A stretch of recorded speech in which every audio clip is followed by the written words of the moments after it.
கூகுளில் பிக்சல் 8 இந்தியாவில் finally launch பண்ணியிருக்காங்க. இதோட ப்ரைஸிங் பார்த்தீங்கன்னா 55,000 லான்ச் பண்ணியிருக்காங்க. இந்த 55,000 இங்கே லான்ச் பண்ணிட்டு இது பட்ஜெட் செக்மெண்ட் அப்படின்னு வேற சொல்கிறாங்க. இது கண்டிப்பாக பட்ஜெட் செக்மெண்ட்லாம் கிடையாது. அண்ட் இந்த ஃபோன் உண்மையிலேயே 55,000 ஒர்த்தா அப்படிங்கிறத இந்த வீடியோவில் தெளிவாக பார்க்கலாம். வாங்க வீடியோக்குள்ளே போகலாம். நீங்கள் பார்த்துட்டு இருக்க டெக்ஆப்ஸ் தமிழ் சேனல் அண்ட் நம்ம சேனலுக்கு புதுசாக இருந்தீங்க மறக்காமல் சப்ஸ்கிரைப் பண்ணி பக்கத்தில் பெல் ஐக்கானை ப்ரெஸ் பண்ணிக்கோங்க. இப்போ வாங்க வீடியோக்குள்ளே போயிடலாம்.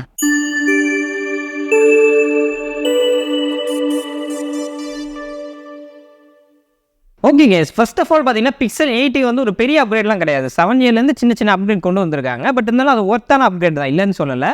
ஃபர்ஸ்ட் விஷயம் பார்த்தீங்கன்னா டிசைன் வந்து கம்ப்ளீட்லி மாற்றிருக்காங்க. அதாவது பிக்சல் 8ஓட டிசைன் 8Aல கிடைக்குது. பழைய பிக்சல் 7Aல பார்த்தீங்கன்னா எனக்கு டிசைன் சுத்தமாக பிடிக்கல. ஃப்ரண்ட் ஸ்க்ரீன் வந்து பார்க்குறதுக்கு ரொம்ப மோசமாக இருக்கும், ஒரு பாக்ஸியாக ஒரு மாதிரி இருக்கும். And comparing Pixel 7A weight and திக்னஸும் உங்களுக்கு கம்மியாக தான் கிடைக்குது. அண்ட் இப்போ நம்ம டிஸ்பிளே அப்படின்னு பார்க்கும்போது 6.1 இன்ச்சுக்கான ஒரு OLED டிஸ்பிளே நம்மளுக்கு கொடுக்குறாங்க. 120 Hz ரெஃப்ரெஷ் ரேட் இந்த தடவை நம்மளுக்கு கொடுத்துருக்காங்க. இது கண்டிப்பாக ஒரு சர்ப்ரைஸாக தான் இருந்துச்சு. யாருமே எதிர்பார்க்கல இந்த ப்ரைஸிங் அதை கொடுப்பாங்க அப்படின்னு.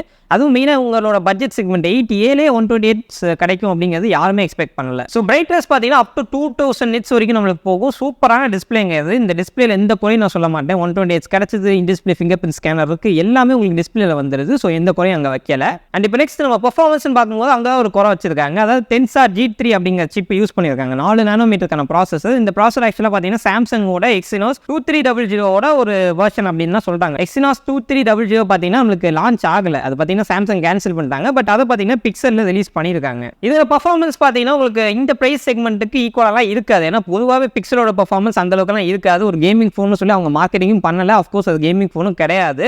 பட் இருந்தாலும் இந்த பிரைஸ் பாயிண்ட்டுக்கான பெர்ஃபார்மன்ஸ் இல்லை கிடைக்குதுன்னு கேட்டிங்கன்னா இல்லைன்னு தான் சொல்லி ஆகணும். ஏன்னு பார்த்தீங்கன்னா இதோட CPU பெர்ஃபார்மன்ஸ் நம்ம கம்பேர் பண்ணி பார்த்தோம்னா காம்படிட்டர் Snapdragon 8 Gen 2ஓட 20% ஸ்லோவராக இருக்கு. அண்ட் ஆப்பிளோட A16 Bionic சிப்போட 50% ஸ்லோவராக இருக்கு. ஸோ கிட்டத்தட்ட பாதி பெர்ஃபார்மன்ஸ் தான் உங்களுக்கு கிடைக்குது. இது எல்லாமே பெஞ்ச் மார்க் தான். ஸோ ஏன் ப்ரோ A16ஓட கம்பேர் பண்ணுறீங்க, A15ஓட காம்படிஷன் தானே இது அப்படின்னு கேட்டிங்கன்னா பிக்சல் 8லையும் இதே G3 ப்ராசஸர் யூஸ் பண்ணியிருக்காங்க. ஸோ அப்படி பார்க்கும்போது இது ஆக்சுவலாக A16 சிப்புக்கான காம்படிஷன் தான். பட் இருந்தாலும் அதுக்கான பெர்ஃபார்மன்ஸ் இல்லை கிடைக்கல. அதாவது காம்படிட்டர் கொடுக்குற பெர்ஃபார்மன்ஸில் பாதி கூட உங்களுக்கு கொடுக்கல அப்படிங்கிறத உண்மை. பட் இருந்தாலும் சாம்சங்கோட S23 FE, அதாவது அது பார்த்தீங்கன்னா லான்ச் ப்ரைஸ் 55,000 அந்த ரேஞ்சில் தான் வந்துச்சு. ஸோ அந்த ஃபோனோட நம்ம கம்பேர் பண்ணும்போது அதில் 2200 Exynos யூஸ் பண்ணியிருந்தாங்க. அதை விட இந்த ப்ராசஸ் பெட்டராக இருக்குது. ஸோ பெர்ஃபார்மன்ஸ் வைஸ் பார்த்தீங்கன்னா நீங்கள் ஆவரேஜ் யூஸராக இருந்தால் இது ஓகே தான், எந்த பிரச்சனையும் உங்களுக்கு இருக்காது. பட் கொஞ்சம் புஷ் பண்ணுறீங்க, கேமிங்லாம் விளையாட போறீங்க அப்படின்னா என்னை பொறுத்த வரைக்கும் இது வேஸ்ட் தான். அண்ட் ஜிபி பெர்ஃபார்மன்ஸ் அப்படின்னு பார்க்கும்போது கண்டிப்பாக காம்படிட்டரோட உங்க கொஞ்சம் பின்தங்கி தான் இருக்காங்க. அண்ட் ஆஃப்கோர்ஸ் இது கேமிங் ஃபோன் கிடையாது. அண்ட் பிக்சல் 8ஓட பேட்டரி லைஃப் அப்படின்னு நம்ம பார்த்தோம்னா பிக்சல் 8ல ஆக்சுவலாக பேட்டரி லைஃப் வந்து இம்ப்ரூவ் பண்ணியிருந்தாங்க. ஏன்னா 4 நானோமீட்டர் சிப் யூஸ் பண்ணனால பேட்டரி லைஃப் பெட்டராக இருந்துச்சு. ஸோ பிக்சல் 8Aலையும் இது பெட்டராக இருக்கும் அப்படின்னு நாங்கள் எக்ஸ்பெக்ட் பண்ணுறோம். பட் இப்போதைக்கு எந்த ரிவ்யூஸும் பெருசாக பேட்டரி பற்றி வரல. ஸோ கண்டிப்பாக இது பிக்சல் 7A விட பெட்டராக இருக்கும் battery life. And next camera அப்படின்னு பார்க்கும்போது எந்த வித சேஞ்சஸுமே பண்ணலங்க. பிக்சல் 7Aல என்ன கேமரா யூஸ் பண்ணாங்களோ அதே கேமரா அப்படியே வச்சிருக்காங்க டிட்டோவா. எந்த வித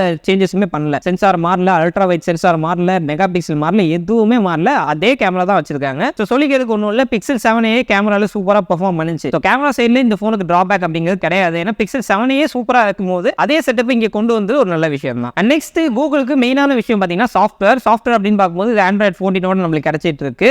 and software update up to 7 years promise பண்ணியிருக்காங்க. பட் கூகுளை நம்பலாமா அப்படின்னு என்கிட்ட கேட்டிங்கன்னா நமக்கு சொல்ல முடியாது. ஏன்னு பார்த்தீங்கன்னா நிறைய இடங்களில் கூகுள் புதுசாக ஒரு டெக்னாலஜி கொண்டு வராங்க, அப்படியே பேக் அடிச்சிருவாங்க. அந்த மாதிரி தான் போயிட்டு இருக்கும். இந்த அப்டேட்லேயே 7 years சொல்றாங்க, அப்படியே திடீர்னு பேக் அடிக்கிறதுக்கு வாய்ப்புகள் இருக்கு. அண்ட் கூகுளோட எல்லா AI ஃபீச்சர்ஸும் உங்களுக்கு பிக்சல் 8Aல வந்துடும். அண்ட் இது எல்லாத்தையும் தாண்டி பிக்சல் 8 ஒர்த்தா வாங்கலாமா அப்படின்னு கேட்டிங்கன்னா நீங்கள் ஒரு பிக்சல் ஃபேனாக இருக்கீங்க, இல்லாட்டி ஒரு நல்ல க்ளீனான UI வேணும், வேற எதையுமே நான் எக்ஸ்பெக்ட் பண்ணல, ஒரு நல்ல க்ளீன் UI ஸ்மூத்தாக யூஸ் பண்ணுறதுக்கு இருக்கணும் அப்படின்னு நினச்சிங்கன்னா பிக்சல் 8 நீங்கள் எடுக்கலாம். பட் மற்றபடி வேற யாருக்குமே நான் ரெக்கமெண்ட் பண்ண மாட்டேன். அதுக்கான காரணம் என்னன்னு பார்த்தீங்கன்னா இவங்களோட பிரைசிங் கிட்டத்தட்ட 55,000 வச்சிருக்காங்க. அதை பட்ஜெட் செக்மெண்ட்டும் சொல்றாங்க. ஸோ இது கண்டிப்பாக பட்ஜெட் செக்மெண்ட்லாம் கிடையாது. இந்த பிரைஸ் செக்மெண்ட்டுக்கு S23, iPhone 15, iPhone 14 இது எல்லாமே உங்களுக்கு இந்த பிரைஸ்ல தான் கிடைக்கும். 15 கொஞ்சம் எக்ஸ்ட்ரா வரும், ஒரு 5,000 ரூபாய் கிட்ட எக்ஸ்ட்ரா போற மாதிரி வரும். ஸோ நீங்க ஒரு நார்மல் யூஸரா இருக்கீங்க, நான் பிக்சல் வாங்க போறேன் அப்படின்னு கேட்டீங்கன்னா நான் அதுக்கு பதிலாக உங்களுக்கு சாம்சங்கோட S23 உங்களுக்கு ரெக்கமெண்ட் பண்ணுவேன். நான் அதில் பெட்டரான கேமராஸ் இருக்கு, பெட்டரான பெர்ஃபார்மன்ஸ் உங்களுக்கு கிடைக்குது. பிரைசிங்கும் பார்த்தீங்கன்னா 5,000 ரூபாய் கம்மியாக கிடைக்குது. அது ஒரு மிகப்பெரிய பிளஸ். அண்ட் இன் கேஸ்ல உங்களுக்கு ஐஃபோன் வேணும்னா iPhone 14 கூட உங்களுக்கு இதை விட பெட்டரான பெர்ஃபார்மன்ஸோட iOS எக்ஸ்பீரியன்ஸ் உங்களுக்கு வேணுங்கிற பட்சத்தில்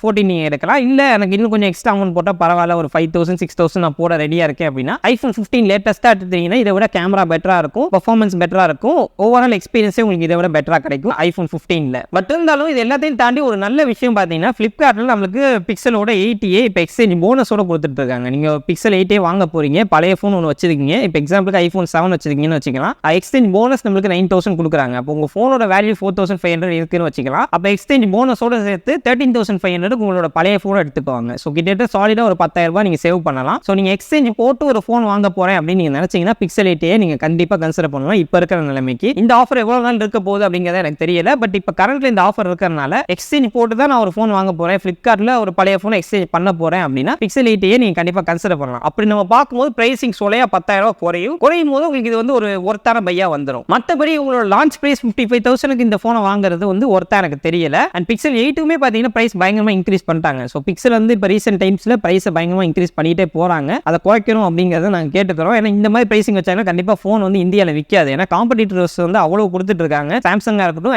ஆப்பிள் ஐஃபோனே உங்களுக்கு பார்த்தீங்கன்னா கம்மியான பிரைஸில் இதை விட கிடைக்கும் போது அதுக்கு நிறைய பேர் போகிறக்கான வாய்ப்புகள் இருக்குது. ஸோ இதுதான் நான் சொல்ல வர விஷயம். நீங்கள் என்ன நினைக்கிறீங்க இந்த பிக்சல் 8 பற்றி கீழே கமெண்ட் பண்ணுங்க. அண்ட் மீண்டும் சந்திக்கிறேன். நன்றி, வணக்கம்.